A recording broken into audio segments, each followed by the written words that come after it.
اور شادی 40ویں کے 40 دن کے بعد شادی بھی بیٹی کی ہو گئی، تو وارث کون ہوا؟ وارث رب کی ذات ہے، اس کے سوا باقی دنیا کے سہارے ہمارے لیے سامنے ہمیں حوصلہ دینے کے لیے نظر آتے ہیں۔ وارث شاہ ماننا کریے وارثاں دا تے رب بے وارثاں کر ماندا ہے تے وارث شاہ جہاں رب دی مہر ہوے، یہ ہے دنیا کا اصول۔ حضرت وارث شاہ کیا کہتے ہیں؟ وارث شاہ جہاں رب دی مہر ہوے تے کلر شور چ باغ لوائے، کہتا ہے جب رب مہربانی کرتا ہے تو شور کلر زمین میں اس کی باغ اگاتے ہیں۔ تو وارث میرا رب ہے، ہر کسی کا وارث۔ وہ میں جو عرض کر رہا تھا کہ فرشتے یہ نہیں دیکھتے، تو فی الارض مستقر و متاع الی حین، ایک وقت تک تم نے یہاں رہنا ہے۔ فتلقى آدم من ربه کلمات فتاب علیہ انہ هو التواب الرحیم۔ یہاں دیکھیے مقام محبوبیت کیا ہے، مقام محبوبیت کیا ہے۔ آدم توبہ کے لیے دن رات رو رہے ہیں، اور پھر ایک وقت آتا ہے، اللہ کے فرماتے ہیں فتلقى آدم من ربه کلمات فتاب علیہ، وہ کلمات کیا تھے؟ ربنا ظلمنا انفسنا وان لم تغفر لنا وترحمنا لنکونن من الخاسرین۔ کیا خوبصورت جملے ہیں، اللہ نے یہ آدم علیہ السلام کو سکھایا۔ مالک ہم اپنی جانوں پر ظلم کرنے والے، ربنا ظلمنا انفسنا وَإِن لَمْ تَغْفِرْ لَنَا، اگر تو ہماری مغفرت نہیں کرے گا، وَتَرْحَمْنَا، اگر تو ہم پہ رحم نہیں کرے گا، لَنَكُونَنَّ مِنَ الْخَاسِرِينَ، ہم تو خسارہ پانے والوں میں سے ہو جائیں۔ اگر تو وارث نہ بنا تو پھر کون وارث ہے اس جہاں پر، اس جہاں میں کون ہمارا ہے؟ تو اللہ رب العزت نے حضرت آدم علیہ السلام کو یہ جملے سکھائے، انہ هو التواب الرحیم، بے شک وہی توبہ قبول کرنے والا ہے اور نہایت رحم کرنے والا ہے۔ ایک مستند دیگر روایات میں بھی ہے کہ حضرت آدم علیہ السلام نے، یہ 27 حدیث کی کتب میں یہ روایت موجود ہے کہ حضرت آدم علیہ السلام نے رب کریم سے عرض کی، مولا میں تجھے اس کا واسطہ دیتا ہوں جس کا نام تیرے ساتھ لکھا ہوا ہے، تجھے واسطہ دیتا ہوں محمد کا۔ تو اللہ کریم نے ارشاد فرمایا کیف عرفت محمدا، آدم تو نے محمد کو کیسے پہچانا؟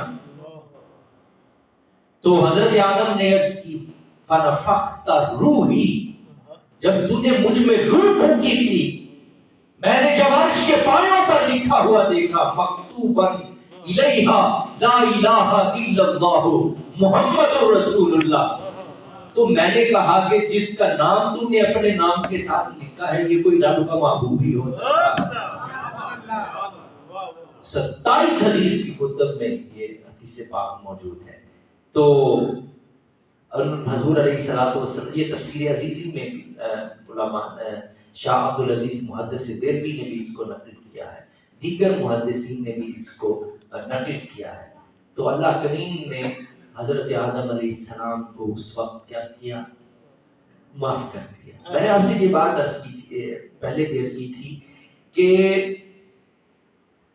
فرشتوں سے آدم علیہ السلام نے ارشاد فرمایا تھا کہ انی عالم ما لا تعلمون، جو میں جانتا ہوں وہ تم نہیں جانتے۔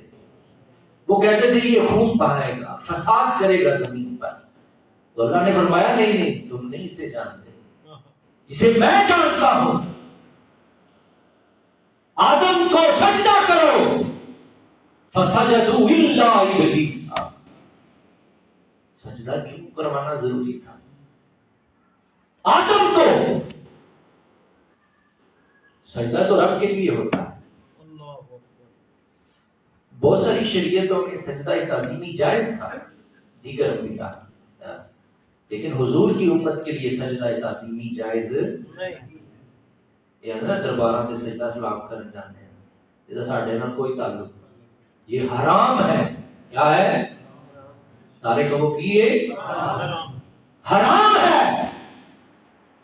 شریعت محمدیہ میں سجدہ ماں سوائے رب کے کسی کے سامنے جائز نہیں. صرف رب کریم کے لیے سجدہ ہے. ہمیں حضور نے بتا دیا اگر جھکنا ہے تو رب کے سامنے جھکنا ہے، اس کے سوا کسی کے سامنے نہیں. تو میں دوست کرنا تھا کہ کیوں جھکایا سجدہ کروایا جا رہا ہے آدم کو، حالانکہ یہ تو رب کا حق خاصا، یہ تو رب کا حق ہے کہ اس کے سامنے سجدہ کیا جائے. یہاں پر خرافہ کہتے ہیں اس کی بات یہ تھی کہ آدم کی پیشانی پر نور مصطفی جگمگا رہا تھا. آدم کی پیشانی پر نور مصطفی جگمگا رہا تھا. پتا تھا کہ آدم کی نسل سے محمد الرسول اللہ کی ولادت پاس حاصل ہوگی. تعظیم در حقیقت حبیب کی کروائی جا رہی تھی. تو اللہ فرشتوں سے یہی تو کہا کہ تم آدم تک محدود ہو، میں اس کی نسل سے مصطفیٰ کو دیکھ رہا ہوں. تو اس کی پشت کس کو پیدا کرنا ہے؟ آدم علیہ السلام. تو اب آپ یہ حدیث بھی سمجھ گئے، میں نے قرآن کی آیات بھی سامنے رکھی کہ آدم کی تعظیم کی وجہ کیا ہے کہ اسے افضل بنا دیا جائے، اسے اشرف بنا دیا جائے، اور پتہ چلے کہ محمد الرسول اللہ کا حسب و نسب کیا ہے، وہ کس قدر اعلیٰ شخصیت کی نسل ہے. تو یہ بات آپ امید ہے آپ سمجھ گئے ہوں گے. اللہ رب العزت حضرت آدم علیہ السلام کی توبہ کے حوالے سے بھی میں نے آپ کے سامنے عرض کر دیا کہ اللہ نے حضرت آدم علیہ السلام کے جو بھول تھی اس کو معاف فرما دیا، اور اللہ رب العزت نے حضرت آدم علیہ السلام کو پھر وہ نعمتیں عطا کی، اور یہ نعمتیں پھر آدم کی نسل میں ان کو جاری کیا. اور میں نے جو عرض کیا تھا کہ اللہ نے ایک ایک آنسو کا بدلہ آدم کو عطا فرمایا.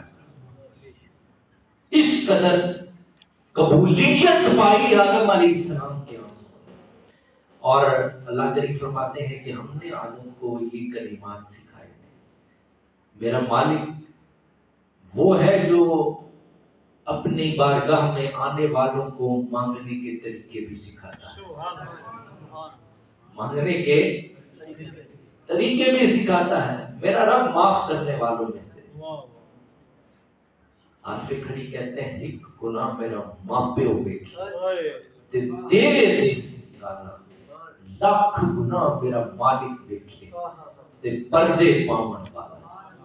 وہ پردے ڈالتا ہے، دھرم رکھتا ہے. اس نے اس کی صفات میں سے ستار ہے. کیا ہے؟ ستار. لوگوں کے عیبوں پر پردے ڈالتے. نبی کریم صلی اللہ علیہ وسلم ارشاد فرماتے ہیں جو شخص اپنے مسلمان بھائی کے کسی گناہ پر، غلطی پر پردہ ڈالے گا، میرا رب قیامت کے دن اس کے گناہوں پہ پردے ڈال دے گا. کیا کرے گا؟ پردہ ڈالے گا. میرا رب پردہ ڈال دے گا قیامت کے دن، بھرم رکھ دے گا. اور میرا رب تو لوگوں کے بھرم رکھنے والا. یہاں آدم کا ذکر بھی کیا تھا، فَتَلَقَّى آدَمُ مِن رَبِّهِ کلمات فتاب علیہ انہ هو التواب الرحیم. اور ہم تو ویسے ہی گناہوں کو معاف کرنے والے ہیں، ہم تو انتہائی رحم کرنے والے ہیں. قُلْ نَحْبِطُوا مِنْهَا جَمِيعًا فَإِمَّا يَأْتِيَنَّكُم مِّنِّي هُدًى فَمَن تَبِعَ هُدَايَ فَلَا خَوْفٌ عَلَيْهِمْ وَلَا هُمْ يَحْزَنُونَ.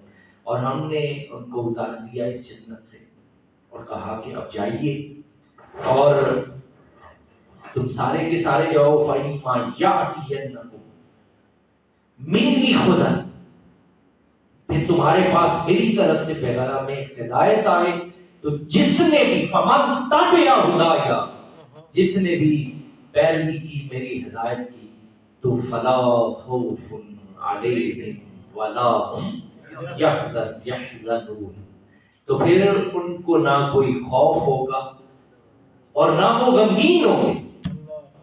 جو بات سمجھ میں اللہ کریم نے آدم کو بھیجا اور کہا اب تمہارے پاس میری طرف سے ہدایت آئے گی، اور جو بھی امیر غریب گورا کالا پاکستانی سعودی شامی فلسطینی کوئی بھی ہو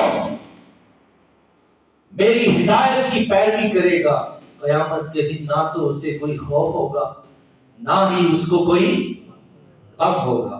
والذین کفروا وکذبوا بآیاتنا اولئک اصحاب النار هم فیہا خالدون، اور جنہوں نے کفر کیا اور ہماری آیتوں کو جھٹلایا تو وہ کیا ہوں گے؟ اصحاب النار، وہ جہنمی ہوں گے، ہم فیہا خالدون، اور وہ اس میں ہمیشہ ہمیشہ کے لیے رہیں گے۔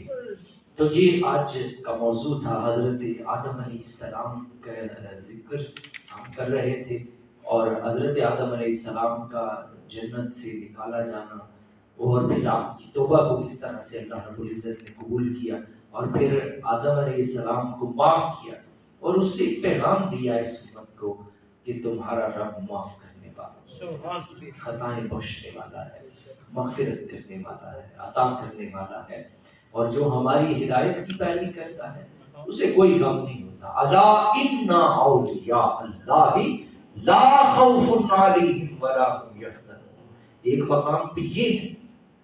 یہاں میں نے دوسری آیت مبارکہ فمن تبع ہدایا، جس نے ہماری ہدایت کی پیروی کی تو ان کے لیے کوئی بھی، یہ دونوں سلے ایک ہیں۔ یہ پہلا مرحلہ ہے، پھر مرحلہ آ جاتا ہے اللہ سے دوستی والا، وہاں شان محبوبیت جو ہے وہ کچھ اور ہوگی۔ قرآن حدیث میں 7 لوگ ایسے ہیں جنہیں حشر کے دن، محشر کے دن اللہ اپنے عرش کا سایہ نصیب فرمائے گا۔ 7 لوگ جنہیں جب یہ سارے العطش العطش پکار رہے ہوں گے، اس وقت کچھ لوگ ہوں گے جنہیں رب اپنے عرش کا سایہ عطا کرے گا۔ سورج سوا نیزے پہ ہے لیکن انہیں عرش کا سایہ نصیب ہے۔ لوگ سر سے پاؤں تک پسینے میں ڈوبے ہوئے ہیں، شرابور نہیں، اپنے اعمال کے حساب سے لوگ پسینے میں ڈوبے ہوں گے، لیکن کچھ ایسے ہیں جنہیں عرش کا سایہ عطا کیا ہوا ہے۔ کئی جڑے نے دھوپ وچ تے کئی جڑے نے اے سی وچ۔ حضور نے فرمایا وہ نوجوان جس کی جوانی عبادت کے سائے میں پروان چڑھ رہی ہو، حشر کے دن اسے بھی عرش کا سایہ نصیب کیا جائے۔ وہ بادشاہ جو عادل ہو، عادل بادشاہ، اسے بھی عرش کا سایہ نصیب ہوگا۔ جو عدل کرنے والا ہو، جڑا ہے نا کہ میرے ایسے وزیر کو چھڑ چھڑو تے دوجے نو ماڑے نو پھاڑ لو، ایسے بادشاہوں کو عرش کا سایہ بھی نصیب نہیں ہوگا۔ یہ ایک طویل موضوع ہے، اس پہ پھر کبھی آپ کے سامنے عرض کروں گا۔ تو صرف یہی بتانا چاہتا تھا کہ حشر کے دن اللہ کے کچھ محبوب ایسے ہوں گے جنہیں عرش کا سایہ عطا کیا جائے گا۔ اللہ ہمیں ان لوگوں میں سے کر دے۔ آمین۔ وآخر دعوانا الحمد للہ رب العالمین۔